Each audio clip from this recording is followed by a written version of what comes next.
살아계신 하나님, 예배할 수 있는 은혜 주시니 고맙습니다. 이 시간 하나님을 사랑하는 마음으로 예배할 때에 우리 하나님, 우리의 예배를 기뻐 받아주시고 예배를 통하여 하늘의 천국의 기쁨과 맛을 경험하는 복이 임하게 하여 주옵시기를 예수님의 이름으로 기원하옵나이다. 아멘.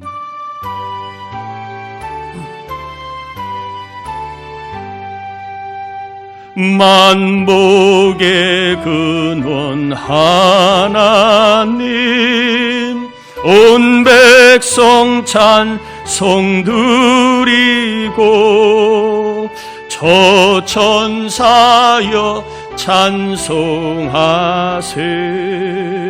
찬송 성부 성자 성령 아멘.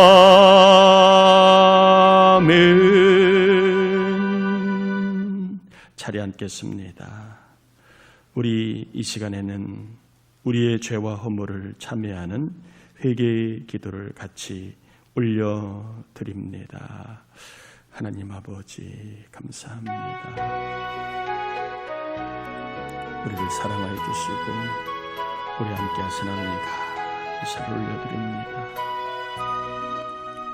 주님 앞에 나오게 하심도 감사. 아버지 하나님, 주님을 바라보게 하심도 감사합니다. 우리들 주님을 만나기 원합니다. 이 정 안에 하나님 온전하게 바라보지 못한 또 미움, 혈기, 분노, 정욕, 거짓 아버지 하나님, 주님이 원하지 않는 믿음 없는 모습들, 죄와 악들이 많이 있었음을 참회합니다. 행함은 나타나지만 생각으로, 마음으로 지은 죄도 많이 있습니다. 말로, 손과 눈과 귀로 지은 죄를 참회하며 회개하오니 이 종을 새롭게 하시고 주님을 경험할 수 있도록 역사하여 주시옵소서. 오 자비로운 주님 믿습니다.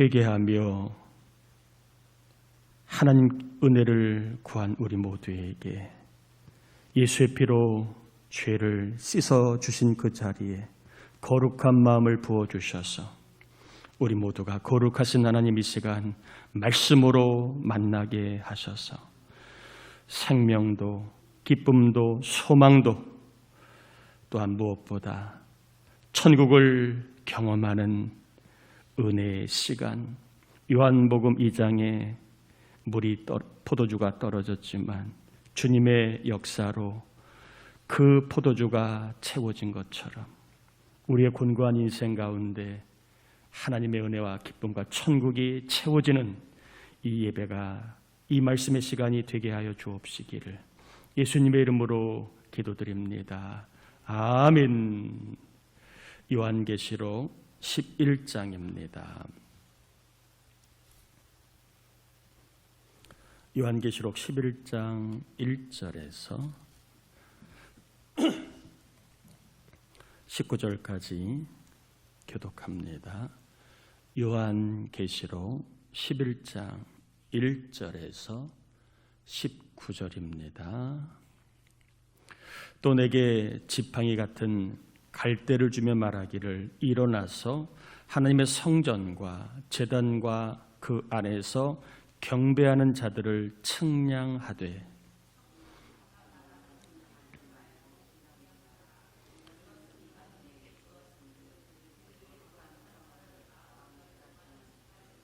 내가 나의 두 증인에게 권세를 주리니 그들이 굵은 베옷을 입고 1260일을 예언하리라.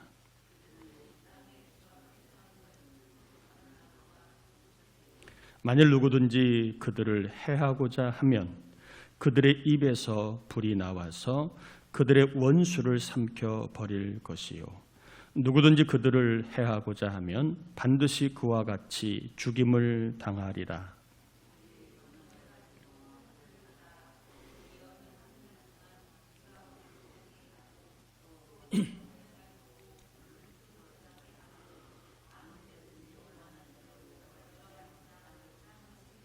그들이 그 증언을 마칠 때에 무적행으로부터 올라오는 짐승이 그들과 더불어 전쟁을 일으켜 그들을 이기고 그들을 죽일 터인즉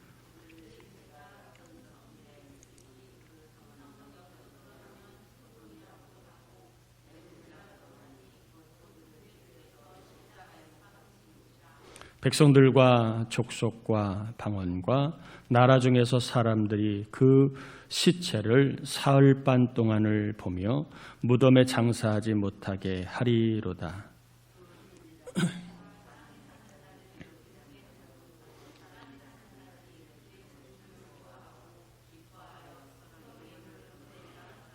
(3일) 반 후에 하나님께로부터 생기가 그들 속에 들어가매 그들이 발로 일어서니 구경하는 자들이 크게 두려워하더라.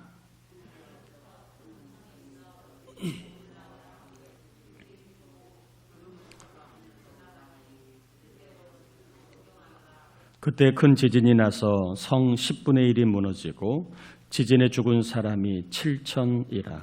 그 남은 자들이 두려워하여 영광을 하늘의 하나님께 돌리더라.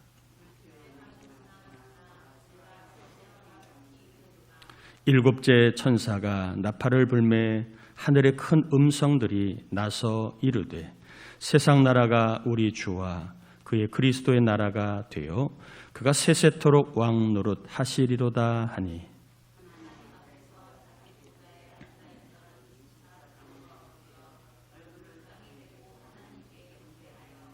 이르되 감사하옵나니 옛적에도 계셨고 지금도 계신 주 하나님 곧 전능하신 이여 친히 큰 권능을 잡으시고 왕 노릇 하시도다.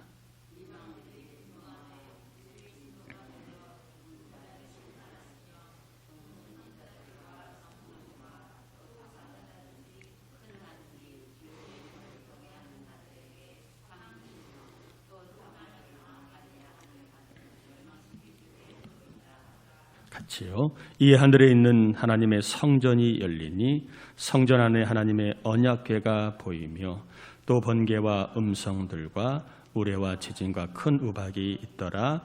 아멘. 요한계시록 11장은 크게 두 가지의 내용이 나옵니다. 하나는 사도 요한으로 하여금 성전을 측량하라는 내용이 나오고, 그리고 두 증인이 부활 승천할 것을, 두 증인이 예언하다가 죽임을 당하고 부활할 것을 예언하고 있습니다. 오늘 1절에 보면 좀 요한계시록은 좀 할 수 있으면 개념을 조금 잡는 게 읽는 데 도움이 되고, 그리고 신앙에 도움이 되기 때문에 할 수 있으면 요한계시록 살필 때 절별로 중요한 개념들을 소개하니까 여러분 혹시 제가 소개하는 개념이 이렇게 있을 때 표시해 두면 이런 의미구나, 이렇게 여러분이 읽을 때 도움이 될 겁니다. 1절에 보면 힘센 천사가 사도 요한에게 뭘 주지요? 지팡이 같은 갈대를 줍니다. 그리고 하나님의 성전의 성소와 하나님을 경배하는 사람들에게 그 사람들을 뭐 하라고 그래요? 측량하라. 자, 측량하라고 얘기합니다. 자, 여기서 성전, 성소, 하나님을 경외하는 사람, 하나님을 경배하는 사람, 이 개념을 좀 우리가 잡아야 되는데, 성전 혹은 성소는 교회를 의미합니다. 그러니까 교회다, 여러분이 이해하고 이 본문을 읽으시면 도움이 됩니다. 하나님을 경배하는 사람, 그리고 성전 안에서 하나님을 경배하는 사람은 예수 믿는 성도임을 여러분이 뜻하고 있으니까 그렇게 이해하시면 됩니다. 그러니까 교회와 예수 믿는 성도들을 뭐하라? 측량하라 라고 얘기합니다. 여러분, 측량이라는 것은 소유를 확인하는 거지요. 땅을 측량할 때 그 측량의 목적은 내 땅이 어디인가를 알 수 있기 위하여 측량을 합니다. 이 측량하라는 말은 소유권을 의미하면서 또한 보호하실 것을 뜻하고 있습니다. 교회와 성도들을 하나님이 측량하라는 말은 교회와 성도들은 하나님의 소유이기 때문에 하나님이 철저하게 뭐 하신다? 보호하실 것이다 라고 하는 의미를 담고 있는 겁니다. 자, 측량하라는 말은 뭐라고요? 보호하신다. 여러분이 성경에다가 좀 쓰시면 도움이 됩니다. 측량하라는 말은 보호하신다라고 하는 의미입니다. 자, 2절에 보면 어디는 측량하지 말라고 되어 있습니까?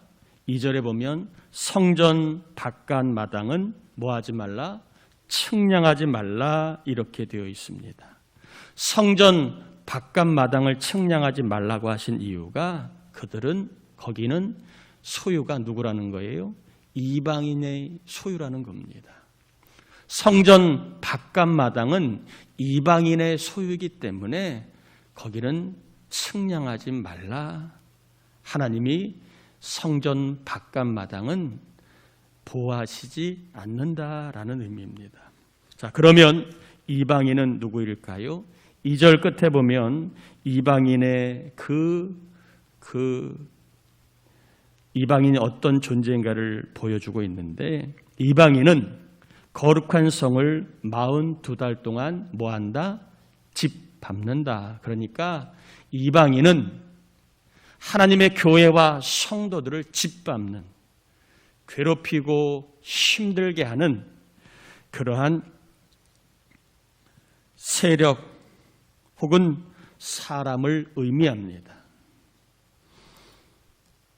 이렇게 교회를 짓밟는 사람과 세력을 하나님은 보호하시지 않을 테니까 측량하지 말라라고 한 것입니다.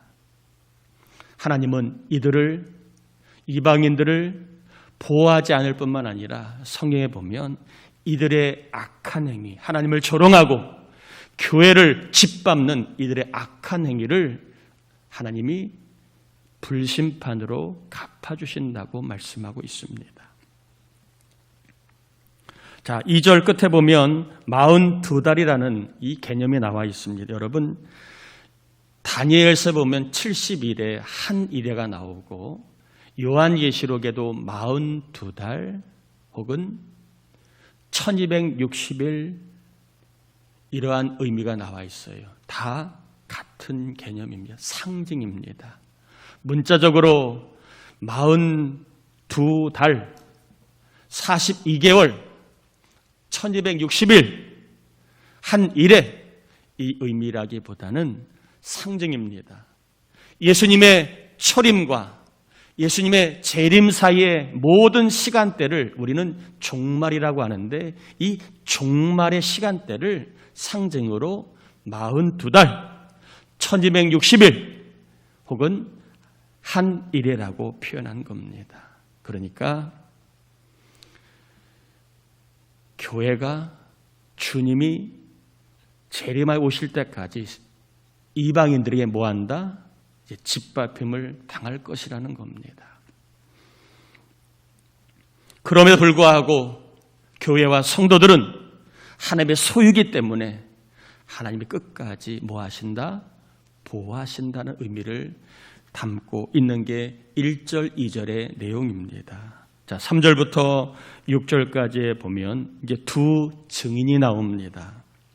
두 증인에게 하나님이 권세를 주시고 그들이 1260일 동안 예언을 합니다. 자, 1260일, 42달, 한 일에 다 같은 개념이라고 말씀드렸지요. 하나님의 권세를 받은 두 증인이 주님이 재림하여 오실 때까지 뭐한다? 예언할 것이다 라는 얘기입니다. 자, 두 증인이 어떤 존재인가가 4절에 나와 있지요. 두 감람나무와 두 촛대다. 두 증인은 이 땅에서 주님 앞에 살고 있는 두 감람나무와 두 촛대를 의미합니다. 정확하게 이 두 촛대, 두 감람나무, 두 증인이 누구인가를 우리가 정확하게 인물적으로 살피기는 어렵습니다. 다만 본문의 특성으로 이 두 증인이 어떤 일을 했냐를 보고 어떠한 사람 혹은 어떠한 실체임을 우리가 생각을 해 볼 수 있는 겁니다. 자, 두 증인이요. 3절에 보니까 굵은 뭘 입었어요? 베옷을 입었다. 여러분, 굵은 베옷은 회개의 상징입니다. 그러니까 두 증인이 어떤 일을 하고 있느냐? 앞으로 회개의 일들을 하게 될 것이다. 사람들을 회개시키는 일들을 하게 될 것이다. 그리고 3절에 보니까 두 증인에게 뭐 한다고 되어 있습니다. 두 증인이 1260일 동안 뭐 한다? 예언한다. 그리고 7절에 보면 그들이 증언을 마칠 때라는 표현을 통해서 두 증인은 예언의 권세를 받았고 굵은 베옷을 입고 사람들에게 회개의 사역을 할 것이고 그리고 증언자로 하나님의 일들을 증언하는 일을 하게 되는 세력 혹은 사람 이렇게 볼 수가 있습니다. 그러니까 정리해 보면 이 두 증인은 교회를 말하는 겁니다. 여러분 볼펜 있으면 좀 쓰시길 바랍니다. 두 증인, 두 감람나무, 두 촛대는 교회다. 아까 성전의 성소와 하나님을 예배하는 사람을 다 교회와 성도라고 얘기했는데 일맥상통합니다. 다 같은 내용입니다. 두 증인은 뭐다? 교회다. 두 감람나무는 뭐다? 교회다. 두 촛대는 뭐다? 교회다. 여러분 이해하시면 됩니다. 앞으로 세상에 회개와 함께 복음을 전하고 예수를 증언할 교회를 두 증인이라고 이렇게 말하고 있습니다. 종말이 가깝다는 이야기를 드립니다. 1260일 시간이 정해졌는데 이 시간은 종말의 때를 이야기하는데 종말이 가까울수록 신앙생활은 어려울 겁니다. 그러나 하나님께서는 사도행전 1장 8절을 근거로 해서 교회에 두 증인의 권세를 주신 것처럼 교회에 복음을 전하는 권세를 주실 것이고 요한계시록 1장 20절을 근거로 하여 교회에 말씀에 순종하는 권세를 주실 것이고 스가랴 4장 3절을 근거로 하여 교회가 하나님의 일을 감당하도록 성령의 권세를 주실 것이다 라고 하는 예언의 내용을 담고 있는 겁니다. 앞으로 신앙이 어려운 만큼 복음을 전하는 일이 어려운 만큼 하나님은 그 교회에 더 큰 권세를 주셔서 복음을 전하고 예수를 증언하게 할 수 있도록 하나님께서 큰 권세, 성령의 권세를 부어주신다는 얘기입니다. 따라합시다. 교회는 권세가 있다. 교회는요, 권세가 있습니다. 왜? 하나님이 권세를 주셨기 때문에 그렇습니다. 하나님의 권세가 있는 게 교회입니다. 교회가 권세가 있는 이유는 교회가 대단해서가 아니라 교회가 하나님을 믿고 있기 때문에 하나님을 믿는 교회에 하나님의 권세가 주어진 겁니다. 엘리야 시대에 하나님은 하늘을 닫아 비가 오지 못하게 하셨고 모세 시대에 하나님은 물을 피로 변하도록 권세를 행하셨은 이야기가 6절에 나와 있습니다.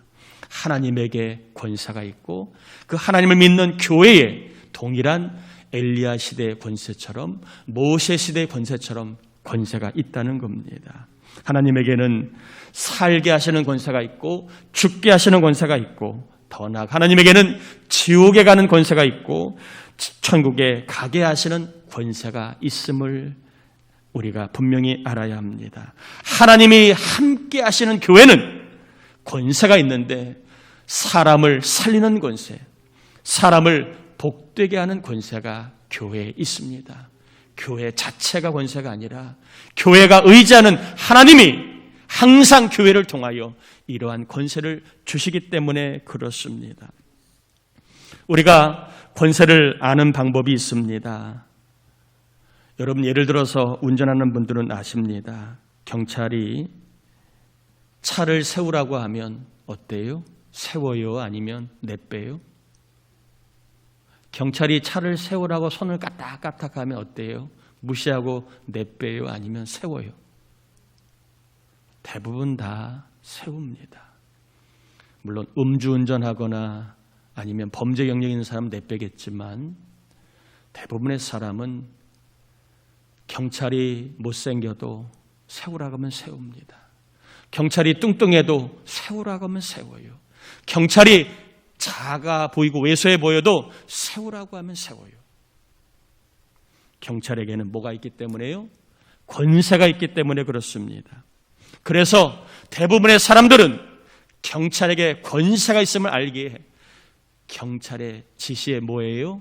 순종합니다.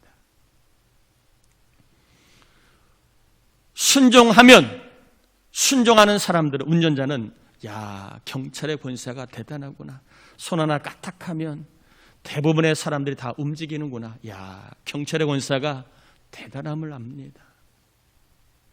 마찬가지로 우리가 하나님의 권세를 아는 방법은요, 순종입니다.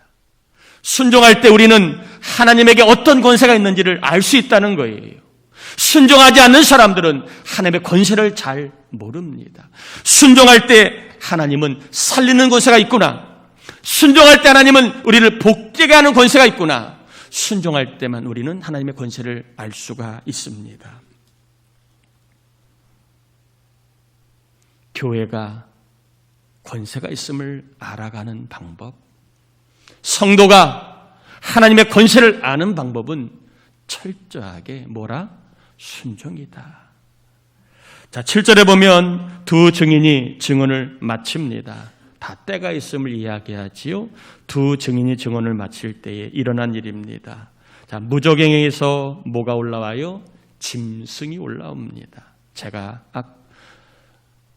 전에 말씀드린 무저갱은 사탄을 결박하는 곳, 그곳에는 사탄과 귀신들이 결박당하는 곳, 이렇게 말씀을 드렸지요. 무저갱에서 올라왔다는 말은 이 짐승이 어때요? 누구의 꼬봉이라는 거예요? 네? 누구의 수하에 있다는 거예요? 사탄의 수하에 있음을 우리는 이렇게 의미적으로 구별할 수 있습니다. 무저갱에서 짐승이 올라와서 누구와 전쟁을 합니까? 증언하고 있는 두 증인과 뭐 합니까? 전쟁을 합니다. 그런데 이 전쟁에서 누가 져요?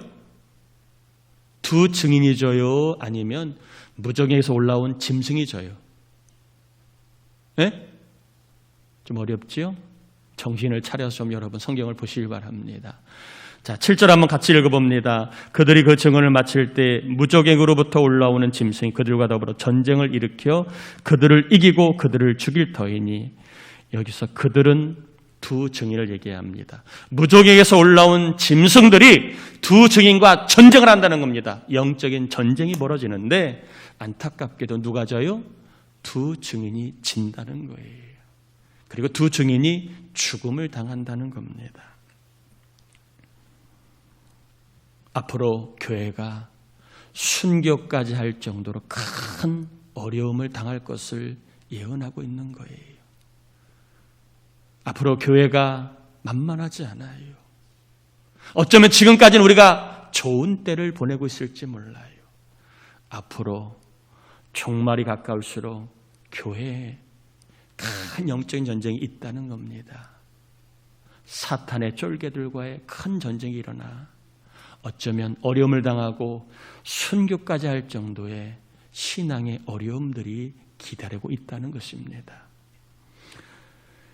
무저갱에서 올라온 짐승은 사탄의 종으로 귀신을 의미하기도 하지만 교회를 박해하는 세상 통치자, 영적 소돔, 영적 애굽이라고 표현하고 있습니다. 교회를 없애려고 하는 그러한 영적인 악한 영들, 악한 이데올. 여러분, 공산주의는요, 교회를 없애려고 혈안되어 있습니다. 왜요? 교회가 있으면 그들의 통치 이념이 다 가짜임이 드러납니다. 다 교회 것을 보고 따라했기 때문에 교회랑 공산주의랑 같이 갈 수 없는 거예요. 그래서 공산주의가 있는 곳에는 다 교회를 다 없앱니다. 북한 보세요.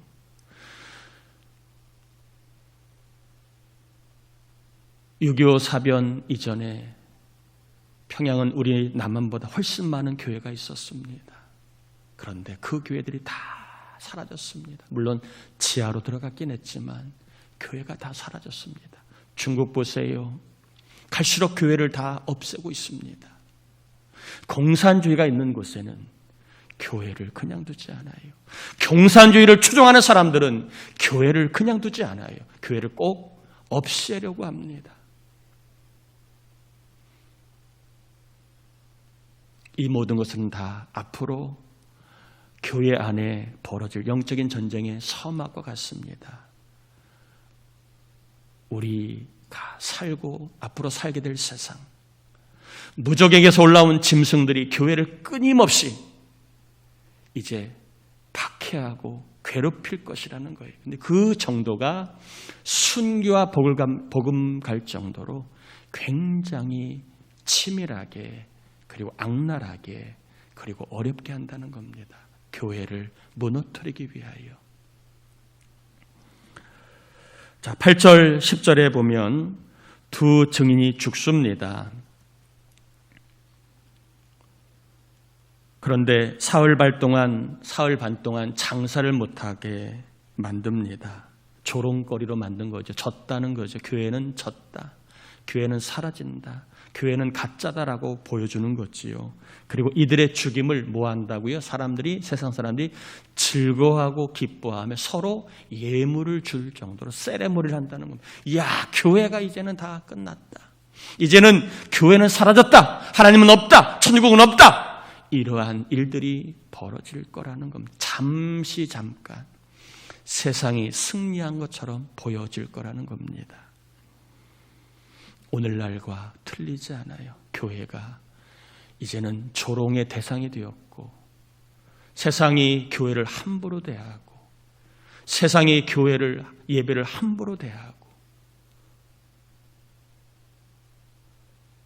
정말 하나님의 성전을 함부로 대하는 일들이 갈수록 더 많아질 겁니다. 자, 11절, 12절에 보면요. 중요한 내용이 나와 있습니다. 한번 같이 읽어봅니다. 11절, 12절입니다. 3일 반 후에 하나님께로부터 생기가 그들 속에 들어가매 그들이 발로 일어서니 구경하는 자들이 크게 두려워하더라. 하늘로부터 큰 음성이 있어 이리로 올라오라 함을 그들이 듣고 구름을 타고 하늘로 올라가니 그들의 원수들도 구경하더라. 자, 11절, 12절에는요, 죽임을 당해 사흘 반 동안 시체로 있던 두 증인에게 하나님의 생기가 들어가서 이들이 부활합니다. 발을 딛고 섰다는 말은 그들이 부활했다는 얘기지요. 부활하고 하늘로부터 이리로 올라오라 하는 음성을 듣고 이들이 하늘로 승천할 것에 대한 이야기. 그런데 이것을 보고 누가요?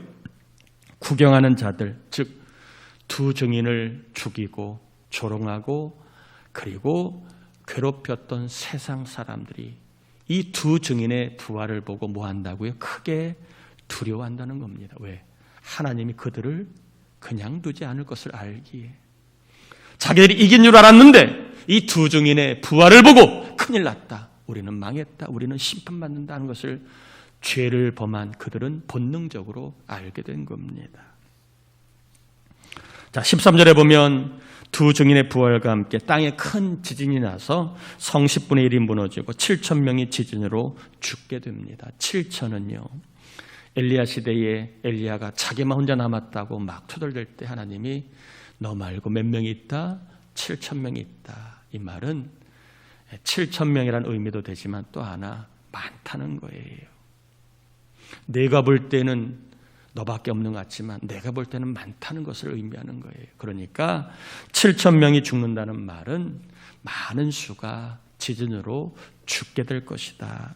이 말을 의미하는 겁니다. 그런데 13절에 여러분 끝에 보면요. 그 남은 자들이 즉 지진에서 죽지 않고 살아남은 자 중에서 뭐 한다고요? 두려워하여 영광을 하나님께 돌리는 자가 나온다. 이 말은 지진을 통해 살아남은 자들 중에 다는 아니지만 하나님의 은혜로 회개하여 예수 믿고 구원받는 사람이 나오게 된다는 겁니다. 자, 15절부터 19절까지는요. 일곱째 나팔이 울리자 하늘에서 큰 소리가 나서 세상 나라가 어떤 나라가 된다고요? 주와 그리스도의 나라가 된다. 세상은요. 아무리 죄가 많고 귀신이 역사하고 마귀가 역사해도 결국에는 하나님의 나라가 될 겁니다. 하나님의 나라에 거하지 않는 사람은 이제 하나님의 심판으로 지옥 형벌을 받게 될 것을 이야기합니다. 그래서 세상의 나라가 하나님의 통치로 하나님의 나라가 될 것을 예언하고 있고, 그리고 하늘 보좌에 앉아있던 24장로가 하나님께 경배하며 감사하기를 하나님은 왕이십니다. 세상 나라를, 악한 마귀의 나라를 다 멸하시고 하나님의 나라로 만드시기에 하나님은 진정한 왕이십니다. 왕이신 하나님을 감사하고, 그리고 하나님이 행위 심판을 하셔서 어려운 중에도 힘든 중에도 교회를 위하여, 복음을 위하여 예수님을 전하는 이들의 삶을 그들이 하나님이 상으로 갚아주실 것을 알기에 주님께 감사 영광을 돌리고 있습니다. 그리고 하늘에 있는 하나님의 성전이 열리고 성전 안에 언약궤가 보이고 번개울에 지진 큰 우박이 있음을 보는 이야기가 나옵니다. 하늘의 성전이 열리고 언약궤가 보였다는 말은 하나님이 말씀하신 것들을 다 이루시겠다, 이런 얘기입니다. 자, 본문을 통해서 우리가 들어야 할 음성 두 가지만 좀 간단히 전합니다. 따라합시다. 갈수록 신앙생활이 어려워질 것이다. 여러분, 우리가 들어야 될 음성입니다. 갈수록 신앙생활은 어려워질 겁니다. 사탄은 소유권으로 거세게 공격을 할 겁니다. 천하만국과 영광, 모든 것이 내 것이고 내 마음대로 살아야 된다. 그래야 행복하다고 영적으로 공격할 겁니다. 소유권이 누구냐? 내 것이라고 주장하게 만든다는 거예요, 사탄이. 교회는 다니지만, 예배는 드리지만, 교인으로 등록은 하였지만 내 인생은 하나님의 것으로 인정하지 않는 이들이 늘어날 겁니다. 그래서 내 마음대로 살아갑니다. 신앙생활도 내 편한 대로 합니다. 이런 이들이 늘어날 거라는 겁니다. 여러분, 코로나 시대 이후로 확 늘어나고 있습니다. 교회는 다니지만 소유권을 내 것이라고 주장하여 철저하게 자기 위주로 살아가는 이들이 교회 안에 더 드러날 거라는 겁니다. 교회도 하나님의 것임을 고백하는 힘이 약화될 겁니다. 하나님의 뜻을 따르는 교인보다는 사람의 뜻을 주장하는 교인들이 늘어날 거라는 거예요.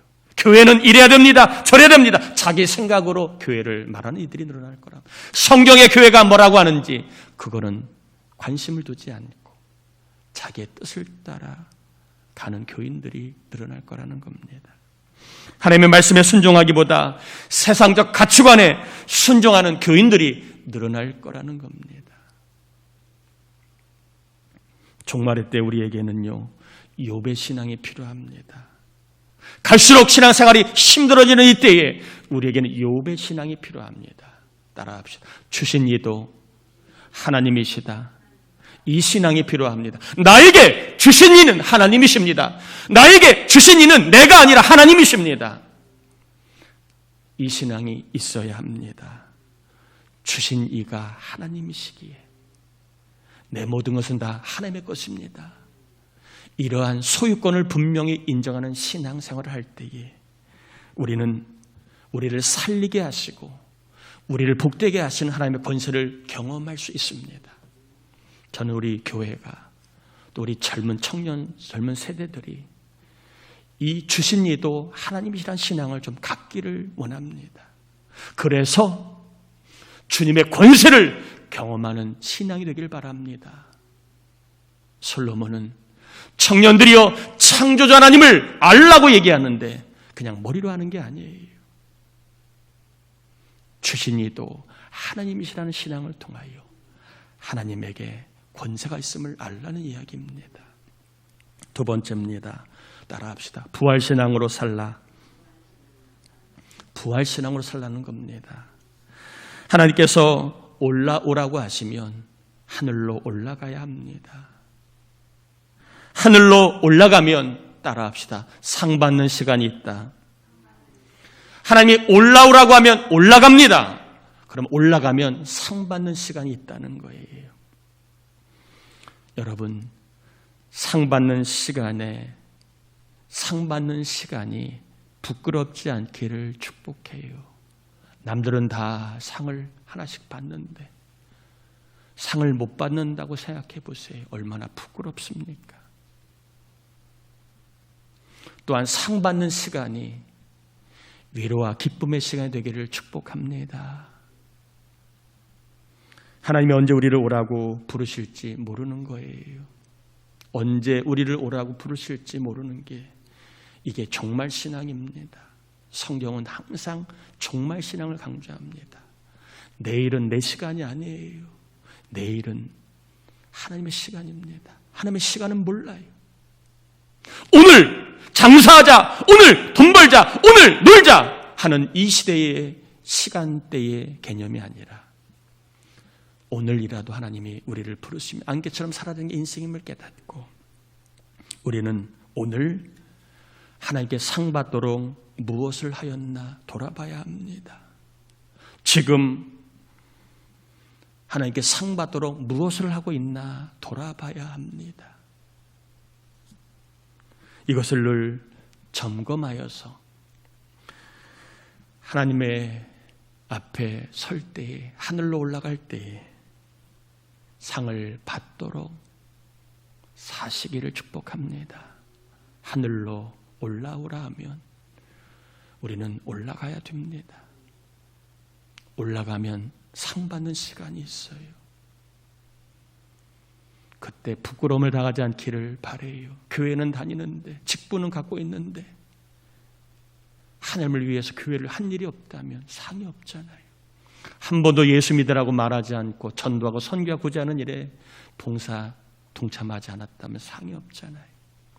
세상에서, 직장에서, 가정에서 믿음으로 산 삶이 없다면 상이 없잖아요. 오늘 나는 하나님께 상 받도록 무엇을 했나? 지금 나는 하나님께 상을 받도록 무엇을 하고 있나? 늘 점검하셔서 이번 한 주간도 하나님을 기쁘시게 하며 사다가 하늘로 올라가서 상을 많이 받는 삶을 준비하는 저와 여러분 될 수 있기를 주의 이름으로 축복합니다. 따라합시다. 나는 하늘로 올라가는 사람이다. 아멘. 예수 믿는 사람은 하늘로 올라갑니다. 그리고 예수 믿는 사람은 하늘로 올라가 상을 받는 사람인데 상을 준비하며 믿음으로 어려운 때에도 항상 하나님께 영광 돌리시고 내 것은 다 하나님이 주신 것임을 알고 주님의 뜻대로 시간과 몸과 재주와 물질을 쓰셔서 상을 받는 삶을 더해갈 수 있기를 다시 한번 주의 이름으로 축복합니다. 우리 같이 이 시간 기도합시다. 하나님, 하늘로 올라가는 사람으로 상을 준비하며 살게 하소서. 어떤 일이 있어도 어떤 어려움이 있어도 소유권을 분명히 고백하고 하나님의 것입니다. 하나님이 주신 겁니다. 하나님의 영광을 위해 살게 하시고 또 하나님의 기쁨을 위해 살아가다가 오늘 상을 준비하며 살아갈 수 있게 해달라고 우리 같이 이 시간 기도합니다. 하나님 아버지 감사합니다. 우리를 사랑하여 주시고 우리를 붙잡아 주신 하나님 감사합니다. 이 시간 저희들 입을 열어 기도하며 나아갑니다. 우리 하나님 아버지 하늘로 올라갈 겁니다. 하나님 오라 하시면 하늘로 올라갈 겁니다. 우리 모두가 하늘로 올라갈 터인데 아버지 하늘로 올라가 상을 받는 시간이 기다리고 있습니다. 갈수록 신앙생활이 어렵습니다. 힘듭니다. 아버지 하나님 그럼에도 불구하고 우리가 믿음의 생활을 힘써 해야 될 이유, 상이 있기 때문입니다. 우리 교우들, 자녀들 다 하늘로 올라가는 사람이 되게 하시고 하나님 앞에 설 때 상을 받도록 철저하게 소유권 하나님의 것입니다. 내 마음대로 살아서는 안 됩니다. 하나님이 기뻐하시는 대로 살아야 합니다. 하나님의 영광을 위해 살아야 합니다. 주의 몸 된 교회를 위해서 살아야 합니다. 예수 믿게 하는 일에, 전도하는 일에, 선교하는 구제하는 일에 우리가 힘을 써야 됩니다. 가정에서, 일터에서 예수 믿는 사람으로 살아야 합니다. 그럴 때 상이 있습니다. 아버지 하나님, 하나님의 하늘로 올라갈 사람으로, 믿음의 사람으로 상을 준비하며 살 수 있도록 우리를 도와주시옵소서. 감사합니다. 하나님 아버지, 하늘로 올라갈 사람임을 깨닫게 하시니 감사합니다. 하늘로 올라갈 사람임과 동시에 우리의 믿음의 행위를 하나님이 다 보시고 어렵고 힘들고 괴로워하도 하나님을 위해, 교회를 위해 섬기고 순종하는 이들 상을 주실 줄 믿습니다. 아버지 하나님, 부활의 신앙으로 힘도 어려운 때에도 더욱더 우리가 하나님을 기쁘시게 하는 삶을 살다가 살게 하시고 복되게 하시는 권세뿐만 아니라 상을 주시는 그 하나님의 권세까지 경험하게 하여 주옵소서. 이 시간도 소유권을 인정하며 내 물질이 아니라 하나님이 주신 걸 고백하고 10의 1을 온전하게 드리는 정들, 형병과 처지를 기억하시고 복 있게 살게 하시고 염려하지 않게 살게 하시고 기쁘고 나누고 베풀며 살 수 있도록 하늘문 여시고 일터와 사업, 가정과 자녀에게 복을 충만히 주옵시며 선교, 구제, 주정, 감사, 서원, 일천문제, 사대구의 봉급, 감사할 통금, 믿음으로 올려드리는 정들 이 예물을 받으시고 헌금이 복임을 경험하도록 삶 속 일 가운데, 기도 가운데 복으로 역사해 주옵시고 또한 이 코로나가 횡행한 이 위중한 때에 우리 교우들, 가정자녀, 손자, 손녀들 머리카락 하나 해하지 아니하도록 주의 피로 이 재앙을 이기게 하시고 생명의 권세를 경험하게 하시고 이 어려운 때 우리 교우들 사업과 일이 형통하여 어려움이 없게 하시고 이 어려운 때 믿음 잃지 않고 오히려 믿음으로 하나님 기쁘시게 하다가 복을 받게 하시되 우리 청년들에게 특별히 하나님을 만나는 거룩한 복을 주옵시기를 예수님의 이름으로 축복하며 기도합니다. 아멘. 교회 소식을 전합니다. 이번 주 중보기도자 리순남 권사님, 강한희 성도님, 윤영순 권사님 치유와 진영자매 위하여 기도해 주시기를 바랍니다. 다음 주부터는 뭐가 있지요? 성만경이 있습니다. 성령님을 만나는 경건훈련, 여러분 신앙생활 한번 제대로 해봅시다. 아멘인가요? 성령님이 한번 내 안에 계신지를 경험하는 그런 신앙생활 한번 제대로 해보길 바랍니다. 남들의 신앙으로 살지 말고 들은 풍월의 신앙으로 살지 말고 내가 경험하는 신앙으로 살아갈 수 있기를 바랍니다. 이를 위해 기도해 주시고 새벽에 5시 반인데요. 5시라고 나왔네. 5시 반에 그리고 영상을 하니까 여러분 착오 없이 몇 시요? 새벽? 예? 5시 반입니다. 예, 제가 잘못 냈습니다. 5시 반에 본다가 영상에서 하니까 새벽 예배는 똑같습니다. 착오 없길 바랍니다. 결혼하는 가정 안내해드렸습니다. 기도 많이 부탁을 드립니다. 다 자리에서 일어나겠습니다. 지금은 우리 주님 예수 그리스도의 은혜와 하나님 아버지의 사랑하심과 하늘에 올라갈 사람으로